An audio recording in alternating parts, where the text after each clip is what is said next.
What's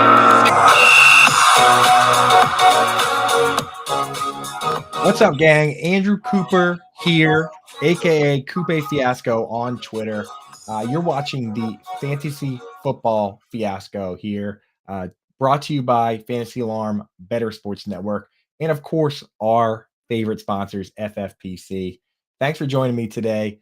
It's been a little bit, man. Had the Fantasy Football Expo, spending a lot of time trying to keep a newborn child alive, but August doesn't stop for anybody. Football doesn't stop for anybody, and it's right around the corner. So, what we've been doing on these shows is getting you ramped up, ready for the season. First four shows, we just looked at an overview of the positions, very general, brought in guys like Scott Fish and Bob Harris and Mike Viella, and of course, the tight end whisperer, Howard Bender, to look at all those positions. Now we're looking at strategy.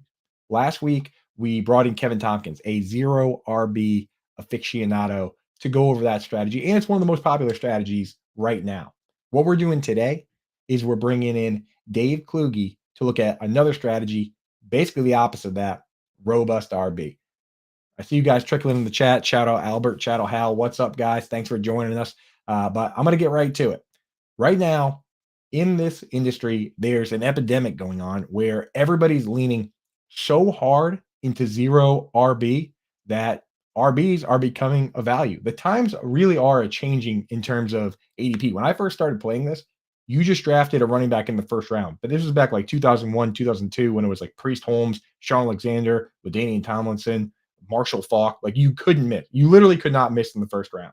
But now with the split backfields and everything going on, there's been a big change. I mean, in 2007, I looked at a draft from then, which doesn't feel like it's as long ago as it is. 13 of the top 14 picks for RBs. 13 of the top 14. The only guy that wasn't a running back going in that range was Peyton Manning.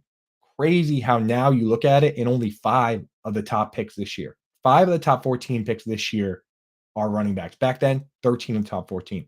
So things are changing up. And, as we talked about on last week's show, there's a lot of strategy and reasoning behind that. But honestly, things may have overcorrected a little bit. It may have overcorrected with the zero RB mania to the point where robust RB might be the move this year. It might be the way to get crazy advantage. I mean, if you look at the last couple of years, it's not like it's that much different. For every Cooper Kupp and Antonio Brown there is that has a real true difference making season at where they're the number one flex guy far and away, there's been just as many guys like Todd Gurley and Alvin Kamara and CMC. I mean, just last year, if you look at the top 3 players, the number 1 PPR player was Austin Eckler. Number 2 was Justin Jefferson. Number 3 was CMC. So we're still seeing the running backs at the top. It really boils down to hit rate. And I'll tell you why I think that this year it's gone kind of above and beyond is that last year we kind of had an unprecedented hit rate among the top guys. If you look at last year, like every year, what I do, and there's an article on this over on Fantasy Alarm, I pull up the over-unders with sports books like DraftKings and stuff like that, and I look at where guys' lines are set and how that compares to ADP. Last year, 7 of the top 10 wide receivers hit the over, and 8 of the top 12. And the guys that missed, it didn't even feel that bad, right? You had Cooper Kupp, who, for the first half of the season before he got hurt, he was crushing. You have Keenan Allen, crushed the second half of the season. And Jamar Chase, who just missed some games, that's why he missed his number. Those guys, even if you drafted them, it didn't feel awful, especially Keenan Allen, who came back in over the second stretch, was the wide receiver 2 behind Justin Jefferson. The one guy that really did miss was Deebo Samuel. But that's not usually the case every year. I mean, just the year before that, only 3 of the top 10 hit. And you had nightmare seasons from guys like Calvin Ridley and DeAndre Hopkins. So I think last year we had an unprecedented level of guys actually hitting from the top wide receivers. And now everyone seems to think that it's just always going to be sunshine and rainbows, and you just draft these top guys and they finish as the top guys. Doesn't always work like that, I got to tell you. So some of the people thinking that, a guy like CeeDee Lamb, the Cowboys are just going to throw exactly as much as they did last year, might not be the case. New coordinator, right? Stephon Diggs has some turmoil. Cooper Kupp is banged up. These guys, we think that it's safe, it's automatic. It might not be, right? Even Tyreek Hill, Tua, he's got issues going on there. So what I'm going to do today, talk you through the initial strategy, give you a couple guys I like early. Then we're going to bring in Dave Kluge, and I'm going to set him up. He used to be the zero wide receiver guy, and now he's kind of leaned into zero RB a little bit. But I'm going to set him up with a situation that some of us find ourselves in where you just can't pass up value early on, and you do have to cobble wide receivers together in the middle to late rounds. That's going to be the second segment. And then the last segment, just like last week with running back, I'm going to give you some wide receivers in Dynasty that you can just grab off waivers. They're outside the top 240 in startup ADP, so you can just grab them. So we're going to cover the full strategy and mix in a little Dynasty and make sure everyone's covered and ready to go for this year. So, when I look around at the expectations, like I said, too high, too high. And you might be able to get value in a sense of to just 2021, the RB12 was coming off the board at pick 16. RB12 at 16. That means that virtually the entire first round was running backs, and everybody in your league pretty much was saying, hey, I got to get my running back by the mid second round. This year, the RB12 coming off the board, pick 39. Najee Harris is the RB12, doesn't come off until the fourth round. How wild is that? How quickly it changes like that from year to year. So I'm going to give you an example right now of even if you I personally, I never go into a draft saying I'm going to do zero RB, I'm going to do hero RB, I'm going to do robust RB. I never go in doing that. I always go in and take the value, and I know all the strategies so I can pivot later. That's what this whole series is about. These next four, where we've done hero RB, we're doing right now robust RB. We're going to do yin yang tight end, and then we're going to bring in a specialist to talk about late round QBs and how to handle that. And I see you guys in the chat, Scampers, Britt, Angie, Dame. Thank you guys so much for joining us. It was so nice meeting you guys at the expo this week. I can't help but smile just thinking about seeing Dame and Angie and the gang and Scampers. Like, what a time, man. What a time. But now it's time to get serious, win some fantasy leagues. So let's do what we always do. I'm going to look at the experts of all experts, FFPC. These are high stakes fantasy gamers. I was on with Eric Bachman last night on the high stakes show on this channel, 7 to 9 on Thursday nights. Awesome show, man. Really deep stuff. But those are the experts of experts. If you can win a league over there, you throw that in your Twitter profile and it makes you look like a boss because everyone knows that those are, gold-plated crazy leagues and they have crazy payouts. You can play anywhere from $5 to $5,000, but Lufa loves the high stakes. You can hear in the background. $5 to 5,000. And the big one, the main event, $2,000, only 6,000 teams in it. So you have a real shot at winning $1 million that way. If you go over there right now, myffpc.com, use promo code ALARM. If you deposit more than $35, they'll give you 25. So I look at the ADPs over there because it gives me the sharpest look at it, what the sharps of the sharps are doing. And this is how you can end up with a robust RB team. And this is what we're going to set up Dave Kluge with later is you look at Joe Mixon, a guy that if I've already taken a couple running backs and maybe a quarterback and tight end, he's going in the fourth round. So, maybe he slides in the fifth round at times and he's RB 13 still in ADP, but you can get him that late. And everything that we were worried about with this guy seems to be going away, right? He was the RB6 last year in PPR, RB7 the year before in points per game. And right now, he's still going outside the top 12. And we were worried about the contract issues. They cleared that up, set him up with a contract where he's going to play this year. We were worried about this court case stuff. The court case was the other day. And not only did they already say he's not guilty, but the morning when they did the court case, right? There were people there, reporters there. That afternoon, Dalvin Cook signed with the Jets and Zeke Elliott signed with the Patriots. It was almost like, hey, let's wait and see what happens with this. Oh, it's nothing? All right, let's sign elsewhere. Like Joe Mixon is ready to rock and roll. So a guy like that, that's somebody I take and I end up with 3 or 4 running backs in my first group. Another one I can't pass on, even with the groin issues or whatever. As soon as he gets back to practice, I'm back to drafting him. It's Miles Sanders. ADP RB20 in the 6th round. That's the whole thing is if you start running back, quarterback, tight end, running back, and then Miles Sanders still there, I'll take him. I don't care. I need as many running backs as possible because of the injuries and the fragility with the position. So I'll take this guy. And we're talking about a guy that he had a 50 catch season with Carson Wentz when Doug Peterson was calling screenplays, actually calling screens. In 2019, Doug Peterson called 39 screens to Boston Scott and Miles Sanders. Last year, when Nick Sirianni came in, Boston Scott and Miles Sanders combined for more snaps than they did back in that year, and they combined for 6 screen passes, 39 to 6. Sirianni just likes the tight end screens, the RB screens. It's not Miles Sanders' fault. Now he goes to a team where Scott Fitterer, the GM, on video, you can see it on my timeline, on video says, remember when you caught 50 balls? That was awesome. Let's do that again. We brought you in exactly for that reason. I mean, I don't know how more clear it can be.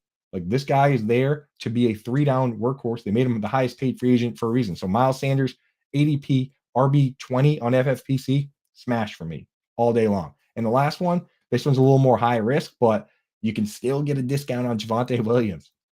This week, I swear, when he goes out and gets 10 to 12 touches like Sean Payton says, his ADP is going to skyrocket. But right now on FFPC, it's RB22, pick 71, late 6th, early 7th round. This guy, we know he's a super mega star when he's healthy, and not everyone heals the same way. Breece Hall supposedly had a lesser injury, and he's still dealing with knee soreness, still not ready to go. Javonte Williams, they say everything kind of went exactly according to plan, and he's going to play in preseason week 2. If he wasn't fully healthy, there's absolutely 0.0 reason for this guy to play in a preseason game. So if he plays and he looks good, I have no reason to fade this guy. I mean, people faded Adrian Peterson coming off his knee injury, and he was excellent. I've watched Thomas Davis come back from 3 ACL surgeries and have 100 tackles every time he comes back. Like, some guys are just built different. So if this guy's ready to rock and roll with Sean Payton, who brought us RB1 seasons from Mark Ingram and Alvin Kamara, I'm absolutely smashing that right now. And honestly, you can even start wide receiver, and take Joe Mixon at RB13, Miles Sanders RB20, Javonte Williams RB22. So it's not even just a robust RB strategy. So if you like those ADPs like I do, those are at FFPC. Go over there, get set up now at myffpc.com. Use promo code ALARM. And when you spend more than $35, they'll give you 25. That's the deal right now. So get over there and get set up and get that championship and put in your profile, and then people will take you seriously. When you're out there on Twitter trolling around and hitting up Dave Kluge and calling him a jerk, well, people click your profile and they see that it says high stakes FFPC champion. They might say, hey, you know what? Dave Kluge is a jerk. This guy's right. He's a great player. I personally know that Dave Kluge is not a jerk. He's the man. Met him in person, talked to him on a lot of shows, and that's why we're bringing him on shortly to talk about the rest of these guys and this strategy. And I know, I'll tell you what, Kluge, he went from being kind of a 0 wide receiver, robust RB guy to embracing all strategies. But today, I want to corner him and put him back in the mindset where he was when he was loving the robust RB and the 0 wide receiver. I'm going to make him show us what a draft looks like, right? And I'll tell you what, one thing that one reason I do like doing these robust and 0 RB, 0 wide receiver builds is that I love looking at pass catchers. I love adding them off waivers. It's kind of a slog trying to, find the handcuff RBs and breakout RBs, and quarterbacks are boring, and tight ends, we already have to play yin yang and do all that. I love looking for breakout wide receivers. So if I go 0 RB and draft like 9 wide receivers in a row, I'm kind of depriving myself of, the fun that you have with that. And I've got a buddy, I'll obviously never say his name or tell him this, but he loves it too. But he still does this every year. He drafts a ton of wide receivers. He fills his bench with a ton of awesome wide receivers. He gives himself an ice cream headache every week trying to set his lineups, and then he comes in 3rd place. I'll never tell him that because I continue to win money off him. But you got to be careful with that stuff. I mean, you have to lean into what you're good at. I don't draft Travis Kelce a lot because I spend all year banging my head against the wall trying to find breakout tight ends, contractually obligated to find breakout tight ends. It doesn't make sense for me to go bully tight end. I'm wasting my skill set. Lean into your skill set.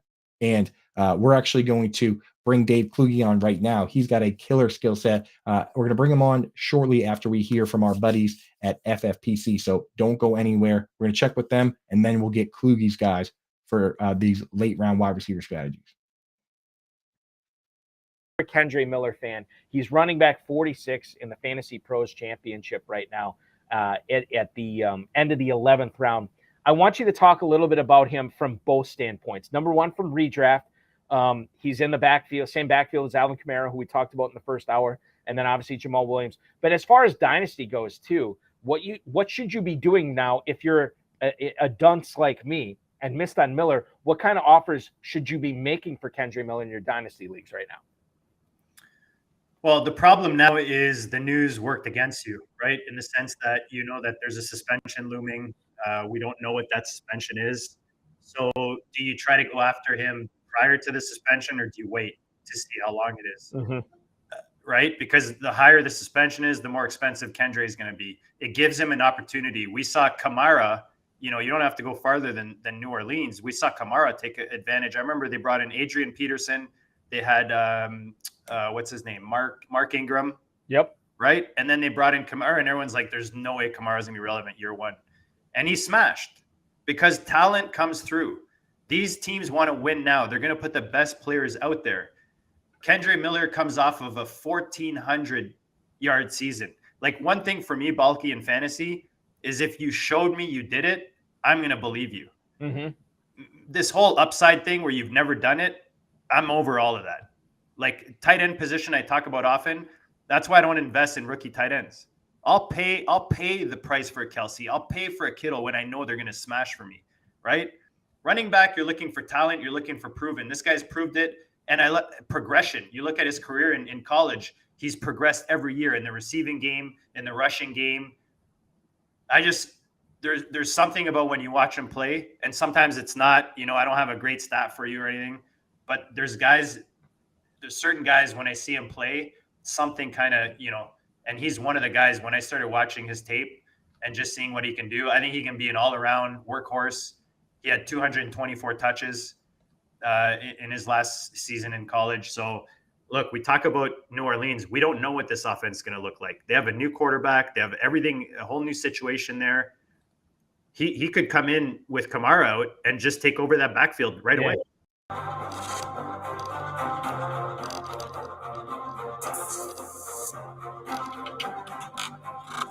What's up, gang? We are back.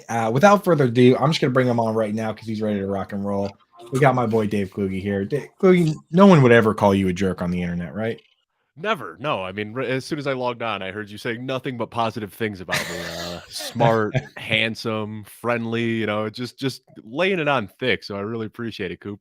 How you been, buddy? It's been a while. I missed you. I didn't get a chance to go to the expo this year for some personal reasons, but my biggest regret was not getting to see some of my good friends like you there.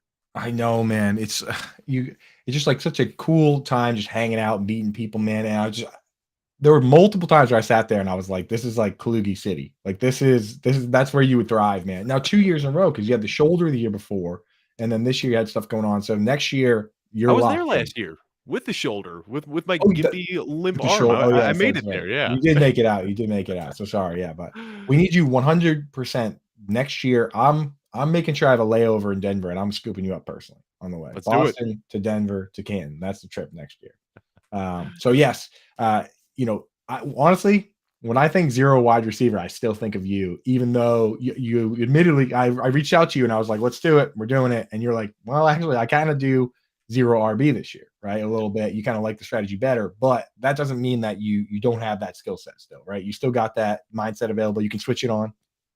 Yeah, I do a little bit of everything this year, and it's weird because if you look at the way that ADP is fleshing out and the way that draft boards are working, you'd think that people that are into zero wide receiver would say, well, this is great because all of this running back is falling, or this running back value is falling. I could start my draft off with Christian McCaffrey and Derrick Henry and then grab Jonathan Taylor in round 3. But every single running back has a huge question mark looming over their head this year. I mean, Christian McCaffrey is unanimously the RB1 this year. And yeah, you can make an argument for Henry or Eckler or Bijan if you want to, but even Christian McCaffrey, like when you start looking through projections, we're like, oh, cool, maybe he's going to get like 60% of the work in San Francisco. And that's the guy that we're taking as the number 1 running back. Like there isn't a safe running back out there.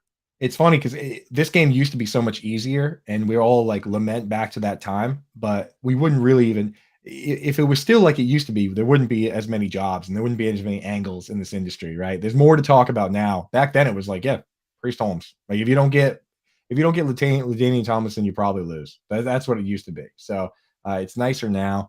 And so I will say, and there are a lot of, as people like we do just go for value, there's a lot of ways you can end up in these situations. Like I look at one and like, what if you start off with CMC? And I watched Lisa Ann in the Queen's Classic this past pack week. She got CMC very late, and then on the way back, she took Jonathan Taylor. Those were the number 1 and number 2 RBs last year. And they're number 1 and number 2 picks off the board. I know Taylor's got stuff going on, but you almost can't pass up on that, right? Like you could easily end up with going 2 running backs, and then you get something like Mark Andrews, and you're loving that pick. And then you sit there and you're like, okay, well, I'll stack him with Lamar Jackson, and that's 4th. And then you get in the 5th round, and 2 guys I talked about last segment, Joe Mixon and Miles Sanders are there. You could easily get to a spot where you can't pass on the value, and now you got to cobble it together. So I want to set you up with that situation. You've started your first 6 rounds with all running back, tight end, quarterback. You don't have a wide receiver, and we're going to cobble it together. First, before we get to that, I do want to ask you, you can't have this happen unless there are guys that you like in that range.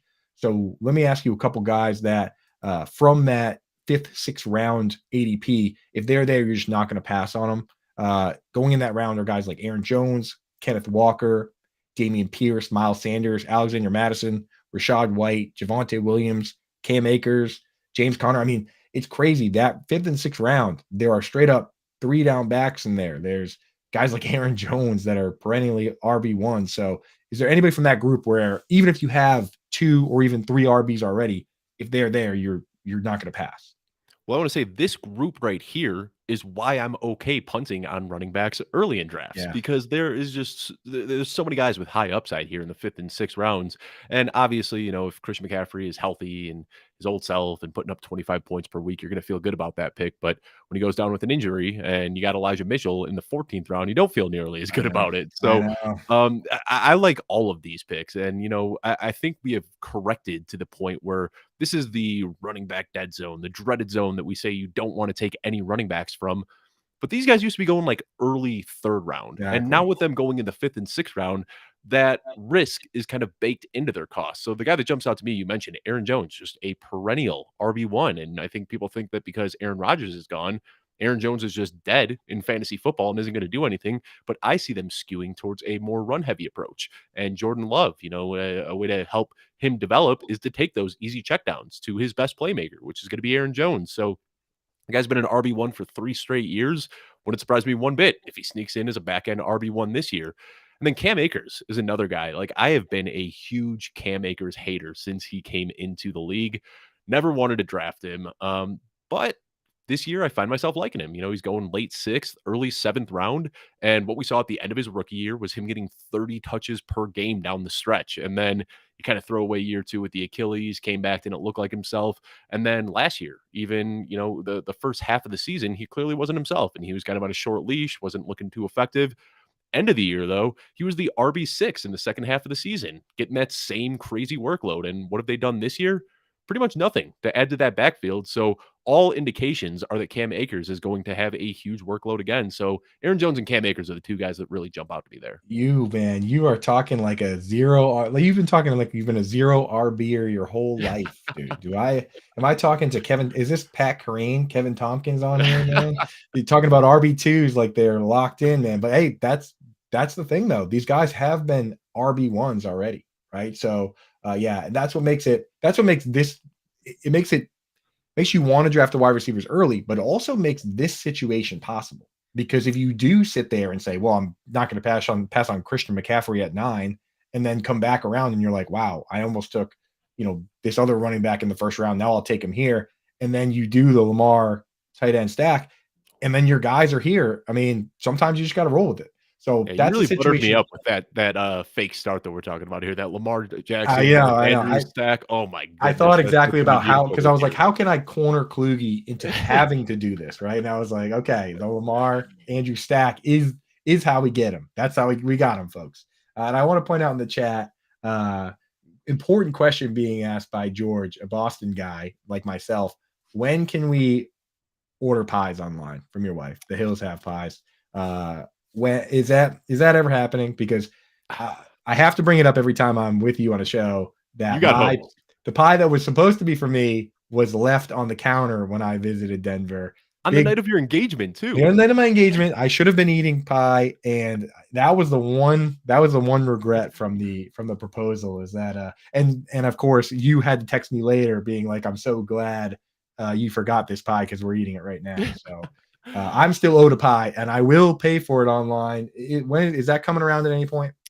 So my wife got a new job, and she has been crushing it in this role, just getting promoted seemingly like every 6 months. So unfortunately, the bakery got thrown to the back burner right now. She'll still do it every now and then for friends. I've actually got a pie sitting in the fridge right now and had a little slice for breakfast, but we are not selling them online any longer. Wow, that's it, folks. You're gonna have to harass Kluge, the Kluge family until everyone gets fired, and then pies will be back on the front burner instead of the back burner.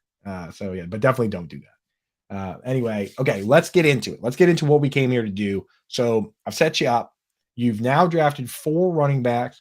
You're in some crazy 0 RB room where the running backs are just falling left and right, and you stacked up your quarterback. So we made it through 6 rounds, and you have no wide receiver. Before we get to the actual names, I want to ask you, what do you have a general policy or strategy on how you're going to balance? Because the whole idea with 0 running back is you balance starters and safety. You need to get a couple guys that can start for you right away, but you want crazy upside stabs at high risk, high reward guys too. With wide receiver, say you have 3 starting wide receiver spots, how are you balancing that? I mean, do you just make sure you get 3 solid starters? Are you willing to go risky with 1 or 2 of those spots? How do you usually go about it? So first of all, I'll say, JJ Zacharyson talks about this all the time. We suck at identifying upside and downside. We trick ourselves into thinking we're really good at it, but realistically, we aren't that good at it. And look back at 2021. Everybody was looking at Deebo Samuel as he's a low ceiling guy. You don't want to draft him because he doesn't have upside. Then what does he do? Like 22 points per game, finishes as the wide receiver too. So, yeah, I think it's tough to kind of trick ourselves. But Coop, I know you're a baseball guy. I've been making this joke a lot lately. When I get into these mid rounds, I'm done. I'm swinging for the fences or striking out. I'm not looking for the safe picks here. I am trying to swing for the fences. Joey Gallo. Joey Gallo, exactly. Yeah, I've actually got an Adam Dunn jersey sitting in my closet from his little stint with the White Sox. But yeah, I'm swinging for the fences. And if you look at the guys who typically are those mid to late round breakout wide receivers, they're guys that had huge question marks over them. Deebo Samuel in 2021. He was kind of in this gimmicky low ADOT role. You look at Cooper Kupp that same year coming off the ACL tear. People were concerned about him and his health, and they were the wide receiver 1 and wide receiver 2 that year. But over those last couple of years, it hasn't been quite so easy. If you look last year, 8 of the top 10 wide receivers in preseason ADP finished as top 10 wide receivers. The only guys that didn't were Deebo Samuel, who got hamstrung by midseason train for Christian McCaffrey, and Mike Evans, who had his least efficient season of his career. But there are some guys that jump out that I think do have high upside. Tyler Lockett is one, for instance, where I think people are scared because of the age and scared by the addition of Jackson Smith-Njigba. So because of that, I think he still possesses the same top 16 upside that we have seen for 5 consecutive years. So that's a guy where there is inherent risk in drafting him, but I'm okay doing that. Okay. Well, let me say this then. Okay, so we're gonna go through it. I'm gonna put you on the clock at each spot. It just so happens, round 7, here are the guys that go based on FFPC ADP. Tyler Lockett, pick 79. Mike Evans, pick 81. Jackson Smith-Njigba, pick 84. George Pickens, also ADP of 84. So those guys kind of a pick them there. But it sounds like of that crew, the guy you're going to be grabbing is Tyler Lockett. Yeah, Tyler Lockett, for the reasons that I just said, top 16 wide receiver, 5 straight years. And Mike Evans is another one. And I was on Chris Harris's pod yesterday, and we talked about this. It was a really fun show where we said, where could we be wrong in our rankings? And we each had 5 things that we kind of planted a flag in our rankings. And Chris and I both had one of the same talking points where we are fading Chris Godwin and fading Mike Evans because of Baker Mayfield's historic inability to support fantasy relevant wide receivers. But what if we're wrong? What if it's the Seattle Seahawks last year where everybody faded DK Metcalf and Tyler Lockett, and Geno Smith just took everybody by surprise and supported a pass-heavy offense? I mean, Jameis Winston went for 5,000 yards and 30 touchdowns in this offense. They paced for almost 700 pass attempts per year with Tom Brady. What if they just let Baker Mayfield air it out and Mike Evans does hit that high-end range of outcomes that we aren't accounting for? So Tyler Lockett and Mike Evans are the dusty vets that I really like in this range. I'll tell you what. I mean, well, first of all, that conversation you had with Chris Harris, I always think about that in terms of like the alpha brain meme, where it's like the different levels of your brain. The very first fantasy football, when you first get in this space, all you do is defend your hometown team and the players Yes. on your fantasy team. That's like the peanut brain level, is like just defending the Patriots, right? Oh, I Next still level. defend the Bears. Me Justin too. Fields, Me too. wheels Yeah, up. yeah. I Let's know. go. I still have a tiny little peanut brain, 100%. But I'm talking about everybody else. Like I'm talking about now. Now we're talking about like the Everyone people that else's are peanut actually good. brains, not ours. Yeah, not us. Not us. We're still there. But the next level is when you stop going after your guys and you have unbiased takes as a whole, from taking a step back and as the industry. And then the third level, the highest level, where JJ and Chris Harris and you at times are, uh, is basically saying, understanding the range of outcomes and understanding that you might be wrong, and finding a way to account for that. That's the next Yeah. level, in that, and that's the hardest one to get to, because we get so set in our ways in the off season that you can't even possibly fathom that you could be wrong. Right. Yeah. But when I look at one thing with Mike Evans, I look at the sports books, I pull all the stuff into a spreadsheet and I look at what they're saying, because we can find lines for receptions, yards, and touchdowns. That's fantasy football, baby. When you add that all up, you get a PPR points total projected, right? And Mike Evans is one of the guys where, and I know, sentiment still says, okay, well, he's going to have 1,000 yards. So maybe people are betting the over on his line of 925. But when you take those lines and add them up, it still looks like he's going to outperform ADP once again. So interesting guys there. Tyler Lockett, Mike Evans, I'm in with you. I'm not drafting as much as JSN, George Pickens. If you had to pick one of those guys, just real quick before we go to the next group, who would you have? George Pickens, and it's not even that his like metrics as a rookie were like kind of bad, kind of concerning. They were terrible. We're talking like 5th percentile, 9th percentile in his like ability to draw Right. targets. But also he does things on the football field that nobody else can do. And like all offseason, all of us nerds were fading George Pickens. And then he comes out in week 1 of the preseason, does get open, makes a contested catch, breaks every defender's ankles, and does ridiculous things after the catch and scores a touchdown. And it's just kind of like, oh, yeah, we forgot George Pickens is a really, really good athlete. And maybe he does take that step forward. So I have been a pretty adamant George Pickens fader, but it wouldn't surprise me one bit if he finishes as a top 10 wide receiver this year. Right. I mean, he's got the path, man. And it's where these guys are being drafted. It kind of makes me want to have a little more Kenny Pickett, or at least have an eye on him, because we like Najee and we like Deontay and we like Pickens and we like Pat Freiermuth, and we still don't like Allen Robinson, but he's there. It's almost like maybe we move him up. Last year was Also, we had years where, everybody was doing things in Pittsburgh where it was Deontay Johnson, Antonio Brown, Le'Veon Bell, and Ben Roethlisberger still wasn't doing that well. I mean, they just consolidate so tightly to like right. 3 or 4 guys in that offense that I don't know if this is the You buy can the get couch away. scenario in Kenny Pickett. Right. Yeah. You might be able to get away with it. But I mean, hey, the Dolphins were highly consolidated and people were underdrafting Tua last year. So could Yeah, they, true. could take a step forward. All right. Round 8. So you've got, right now, we'll say you got Tyler Lockett, very safe, rock solid player. Round 8, we're looking at this again, FFPC ADP. So sharp stuff. Marquise Brown, pick 86. Michael Pittman, pick 86. Jordan Addison at 91. Jahan Dotson at 93. Gabe Davis at 94. Brandon Cooks at 94. So what a wide variety of options you have here. You have vet target hogs, flat out rookies, TD dependent guys, field stretchers. You can have your pick. Michael Pittman led the league in snap share last year. You have your pick of players here. So give me one that if you were truly on the clock right now, you would actually pick. Well, I'm sorry. I'm just laughing at Jordan's comment here in the chat about Justin Jefferson not being as talented as Pickens. I'm sure you've seen that going around. Dude, never So believe honestly, anything that Jordan Loop says, dude. He has fooled actual NFL players. He's I know. It's great. I love it, man. my But favorite Ryan was Clark actually did say this. Ryan Clark said that George Pickens is better than Justin Jefferson. He actually is said that on wild. TV the other day. wild. But honestly, this is one of my favorite spots in the draft to draft wide receivers. And right now in this hypothetical scenario that we're playing, we're looking at these guys as our wide receiver 2s. But I love drafting these guys as wide receiver 4s and wide receiver 5s. So this is one of my favorite spots in the draft. And I could make a pretty compelling case for any of these guys.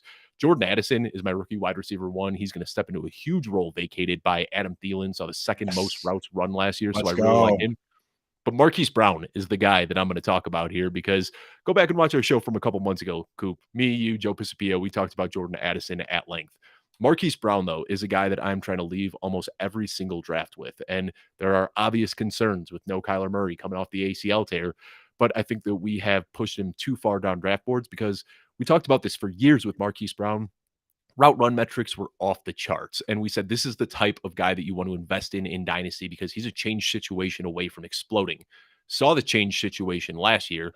And to start off the season with Kyler Murray and no DeAndre Hopkins, he was the wide receiver 5 behind Cooper Kupp, Justin Jefferson, Tyreek Hill, and Devontae Adams. So when I'm drafting Marquise Brown, I don't care if he gives me 0 points a week for the first half of the season with Clayton Tune. I am drafting him solely to be that late season hammer because there's no target competition there. You're scared off by Michael Wilson and Greg Dortch and Rondale Moore. Get out of here. Marquise Brown is going to be pulling 10, 11 targets per game with Kyle Murray down the stretch.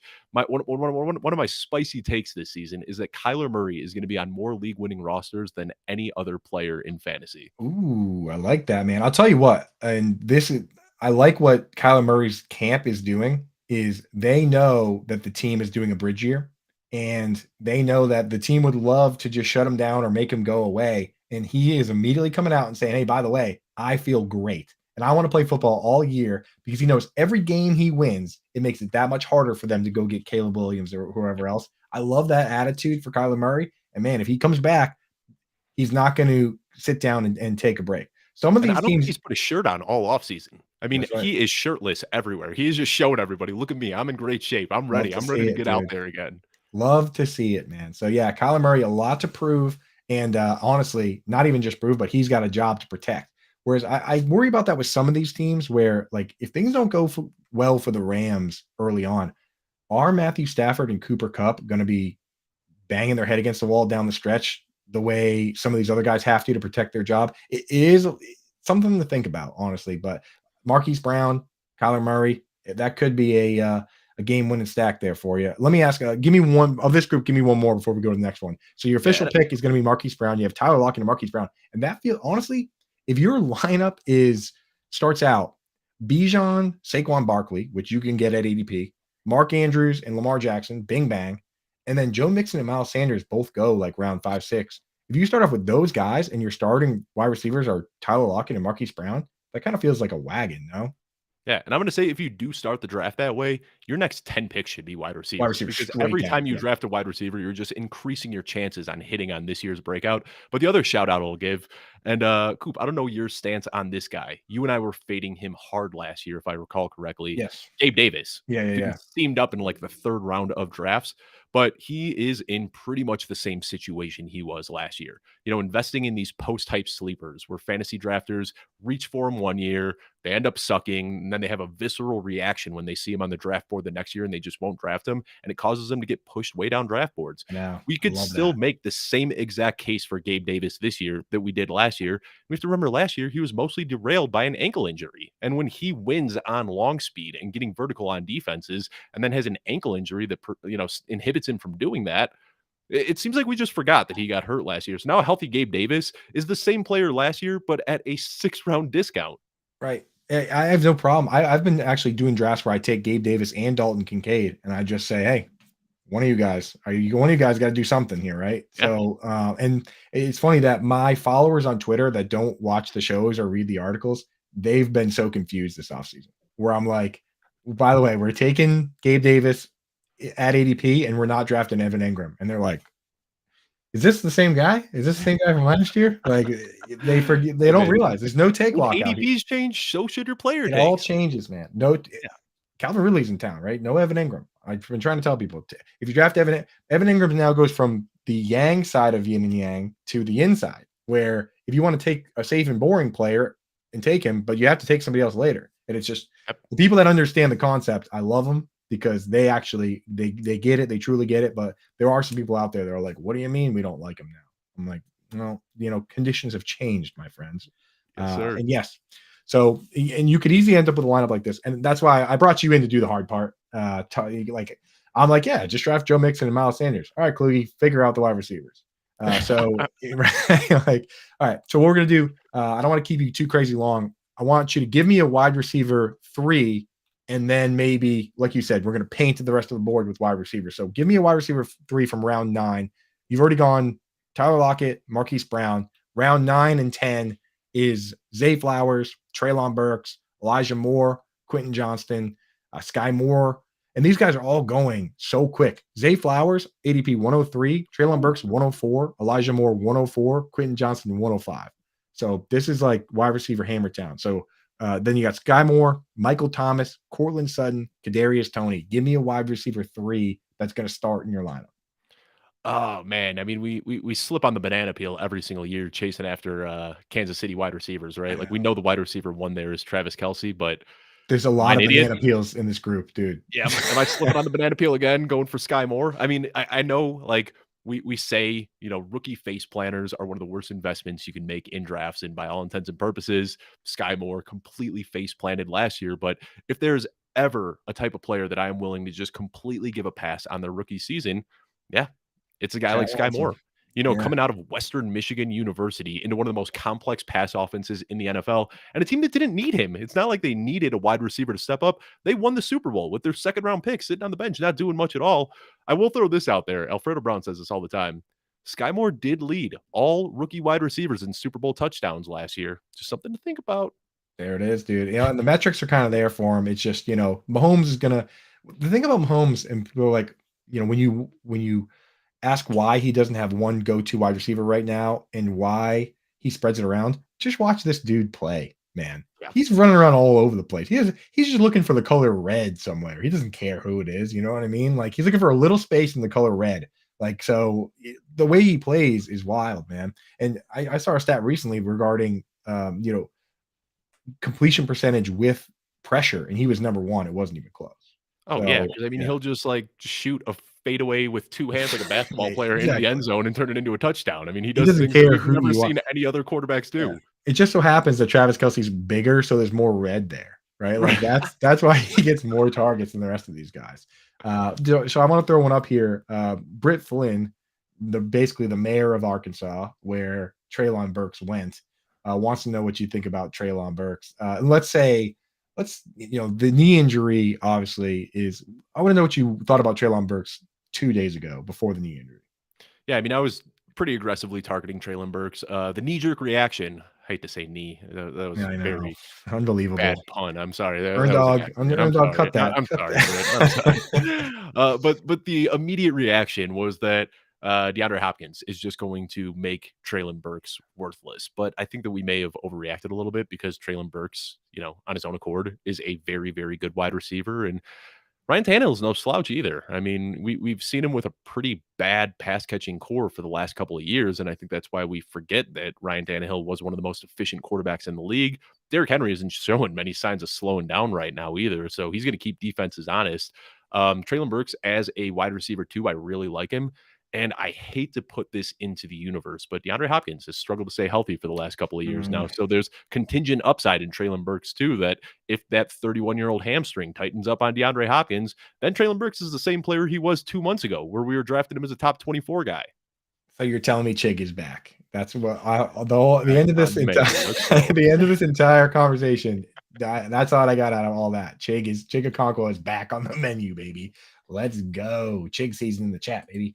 So all right, I don't want to keep you too long, man. I already kept you longer. I can actually, when you and me get on the mic, I already knew it was going to be like this, so I told you in advance that we were going longer than 20 minutes. You and I could talk ball for like 6 hours and it would go by like this. It's just so easy talking football with you, man. You can't eat one chip and you can't talk about football for 20 minutes. That's ridiculous. So we said we were going to paint the board with wide receivers here. You got 3 that you're going to throw in your starting lineup outside of the top 10 rounds. You got a couple names you could throw at me where you're like, all right, let's load up. Whether you go safety or upside here, either way. And again, like you said, we have a hard time even figuring that out anyway. So who do you like with some? What are you throwing up there for the next couple guys? Donovan Peoples-Jones, baby. I'm trying to leave my drafts with Donovan Peoples-Jones as much as possible. Spicy, and Donovan Peoples-Jones, I don't know if it's that spicy. He's going in like round 12, round 13. Like you don't have to pay up for him that much. It isn't that that spicy, but it's one of those things where people, without thinking about it, are like they get upset, right? I mean, they get the Njoku people and the Elijah Moore people, and there's a lot of people that come at you. I'll tell you this. I asked a question. Yeah. I said, who's the wide receiver 2 on the Browns? And this is a couple of months ago. I said, is it Elijah Moore? Is it Donovan Peoples-Jones? And Donovan Peoples-Jones' uncle was in my comments saying it's DPJ. So yeah, and he's got support on these Twitter streets. That's for sure. So what I'll say real quickly about Donovan Peoples-Jones is people forget coming out of high school, he was one of the top recruits. The only guy that was listed ahead of him was Henry Ruggs. He was ahead of Jerry Jeudy, ahead of Devonta Smith, ahead of Jamar Chase. I mean, he was one of the best recruits coming out of the class, and he was a raw prospect. And he has seen his target share increase and his ADOT decrease every single year he has been in the league. He is finally shoring up as a more versatile guy. And because years 1 and 2, we saw 15 plus ADOT, people think he's just a field stretcher. If you look at the 6-game sample size with Deshaun Watson last year, he was putting up identical production to Amari freaking Cooper. Targets were there, man. John and Pemba kept telling me week after week, DFS. He's like, we're doing TBJ again. And it's like a lot for 70 yards every single week. Right. He was locked in, man. Yeah. And I mean, it's like during the phase he was at Michigan was early Harbaugh, and they were just figuring it out, right? There's a lot of guys that came out of there. Those offenses were not great, but they were still being drafted because, again, I believe what Harbaugh's quote at the time was when he first came to the team. And I think I said this recently on the show. You can't expect to plant potatoes today and eat potato salad tomorrow, which is the most Harbaugh freaking quote. One of my favorites. So yeah, people in the chat throwing out Cedric Tillman. I love Chuck Bass in here. Pulling the Jordan loop. Reports are that Brown's passing attack has been phenomenal.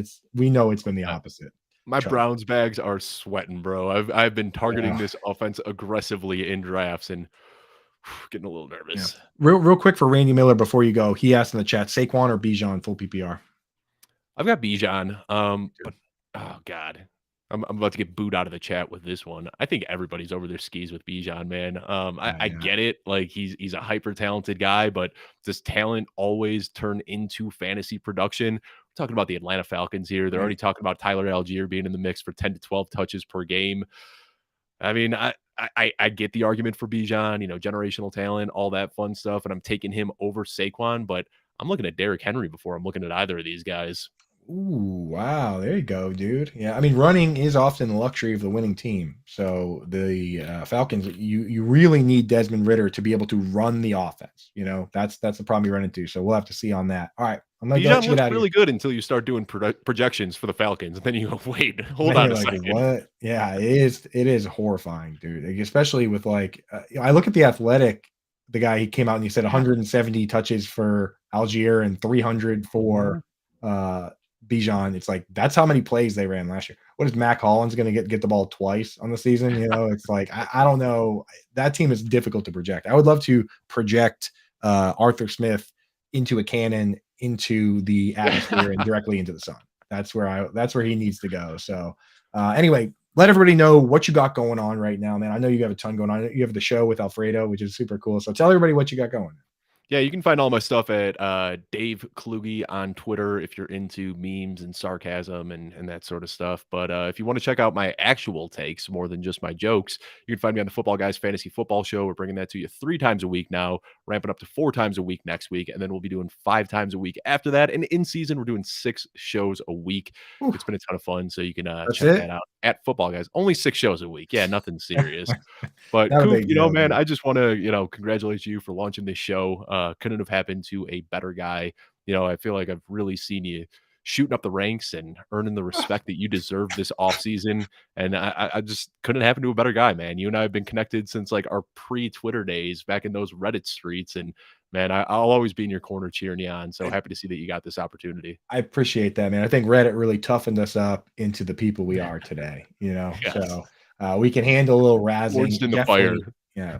If you like the way I operate, follow Kluge on Twitter. We both, it's a lot of memes, but it's a lot of stuff that can help you win your league too. And that's the best. Just a little sense of humor and also some actual stats. So thank you for joining us, buddy. I really appreciate you, man.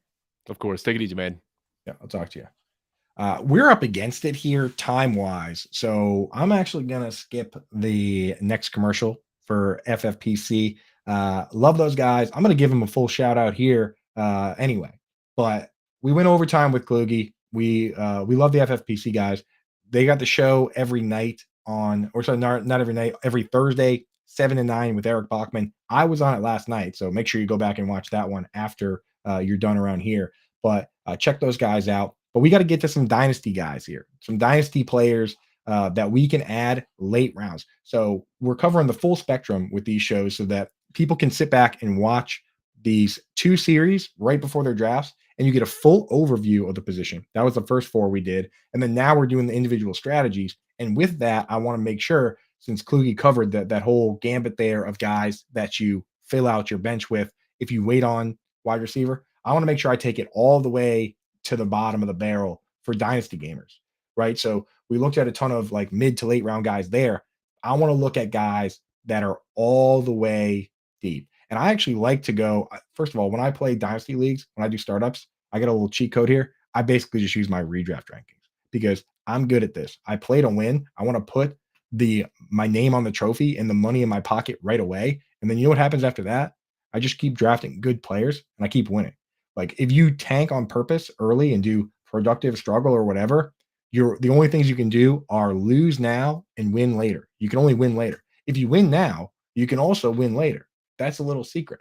And also, these leagues fold up more often than you might think. Not the ones on FFPC. According to Eric Bachman, that they've never had a dynasty league fold, which is miraculous. But some of these local leagues fold up. So just win now, worry about the rest later. That's what I do. So I'm drafting a lot of running backs. I'm going out and cobbling together wide receiver. It's easier. And I love digging around in the bargain bin because it's easier to find those guys, right? So for me, what I did is I went over, I looked at the FFPC Dynasty ADP. FFPC, they offer dynasty leagues that range from $100 buy-in all the way to $5,000. And actually, I think Eric corrected me yesterday. They go to $10,000, which if you're playing $10,000 dynasty leagues, you're outside of your mind, but good for you, right? Just make sure you have a lot of money in the bank. If you better be rich if you're putting 10 grand on a dynasty league. But if you want to do it, FFPC high stakes is the place to do it. And if you want to get set up, go to myffpc.com, use promo code ALARM. And if you deposit more than $35, they'll give you 25. If you want to play in a $10,000 league, you're going to have to deposit more than 35. If you play in a $10,000 league, go over there, deposit $9,975, and they'll give you the last $25 there. So you'll be all set up. Use promo code ALARM for that. But I went in there, and it's 12 team leagues with 20-man rosters. So that's 240 players. So I said, hey, you know what? We're going outside that. We're going outside the top 240 to find some guys that could be on waivers right now, or that you can take with the last round picks of your startups. Or if you really want to go for the ultimate challenge, go over there and grab an orphan team because they have some available, and you can bring a team back from the dead like a phoenix rising from the ashes. That's the ultimate crown of success in fantasy football. So go do that. But a guy that I was looking at on that list, ADP 247, if you need a starter, legitimate guy you could potentially start right now, Michael Gallup, right? We don't know how the target pecking order is going to shake out. Obviously, CeeDee Lamb's going to be on top, but it's a new coordinator right now. Brandon Cooks could easily just end up being a field stretcher, and he could still be relevant, but he might not be a target hog. He might be a guy that's running a lot of deep routes, and Michael Gallup underneath could just continue to be Michael Gallup, where last year, he even coming off an ACL, where you usually have a down year in the year following an ACL injury, he was on pace for 90 targets, man. He had 6 targets or more in half the games he played. He started off slow because he wasn't ready to play the early season. In half those games he played, 6 or more targets, like 8 games with 6 or more targets. Guy was pretty locked in. And you can also factor in there's no more Dalton Schultz. Dalton Schultz was a 100-target guy himself. He's gone. They're replacing him with, a couple rookies and guys named Ferguson and Hendershot all glued together. Who knows how many targets those guys are going to get? No more Zeke, right? It's just Tony Pollard. So Michael Gallup, I mean, he could potentially be flex worthy, or a guy you're putting as wide receiver 3, ADP 247 on FFPC Dynasty. Another one, if you want to, because Gallup's a little older, he's coming off the injury, so that's the guy you can start now. If you want a mix of youth and potential, I'll throw one at you. People in the chat might not like it. Throw it on up here if you don't. I'd love to hear it. I want the smoke. But Chase Claypool is a guy that I'm not giving up on. Sorry, that was my phone going off with the daily Chase Claypool alarm, the alert, every time I drop his name. So Chase Claypool, a guy, wide receiver 283. 283 in a league that only has 240 draft picks. So he's out there hanging around on waivers. I'll tell you what, this guy's still only 25, and he hasn't really even played with Justin Fields yet. You look at it last year, they traded for him. 3 games he was getting ramped up. He didn't play more than 40% of snaps. In the 4th game, he played a near 70% snap share. Justin Fields didn't play in that game. The 5th game he was there, they both played, and he got 6 targets, caught 5 of them, and then hurt his knee in the second half. He still only played 67% of the snaps. In 67% of the one game they played together, he got 6 targets, caught 5 of them. Next week was a bye week. Week after that, Claypool had the hurt knee, so he wasn't playing. He eventually got ramped back up, and by the time he was ready to play again, they benched Justin Fields because he was banged up. He didn't play the last game. Go and look at it. These guys didn't even play together. We don't even know what it looks like, Chase Claypool and Justin Fields. So who knows what that target pecking order could be. But what happens if Chase Claypool is one of the favorites? We thought DJ Moore was going to be the favorite in 2020 with the Panthers, and Robbie Anderson or Chosen Anderson or Chosen Robbie or whatever he is now, and Curtis Samuel ended up being the guys. So 283, he's literally free. And then a very deep young stash, ADP 314. 314, A.T. Perry. A.T. Perry's a rookie, only 23 years old, just drafted by the Saints. And first preseason game, 5 catches on 6 targets. 6 targets, caught all 6, 100 yards in the touchdown. He was literally the top scoring fantasy player week 1. If you do fantasy DFS like a maniac, A.T. Perry was the top dog. And there's a lot of people telling me Michael Thomas is washed, or he's hurt, or he's cooked, or as Kluge would say, you step on a banana peel when you draft him. Well, if that's how you feel, A.T. Perry is the one guy on the team that actually has the size to be a split end. Chris Olave is a flanker. Rashid Shaheed is like a little field stretcher. This guy, if you're looking for a split end to replace Michael Thomas, A.T. Perry is probably the next man up there. So that's where I'm at. Go over to myffpc.com. Use promo code ALARM and deposit $35 or more. They'll give you 25. Pick up an orphan team. Do a startup draft. These guys are literally free. You don't even have to draft them. You just put them on the watch list and wait for Chase Claypool to pop off week 1 and prove everybody wrong and prove that the Bears actually did okay with that trade, even though it is funny that it ended up being a first-round pick. So that's it for me, guys. Thank you so much for joining me. Next week, we're going to do tight ends, yin and yang tight end strategy, my favorite one. I'm bringing in David Gattieri for that one. So that's going to be great. Make sure you stay tuned right here, because after my show, you got Britt Flynn's show. You have the Brit's Blitz, and that's where you get all the news, all the fun stuff. She has great guests. She's a monster. So don't go anywhere. Hang tight and hang out with her. Thanks for hanging out with me. Have a good one, gang.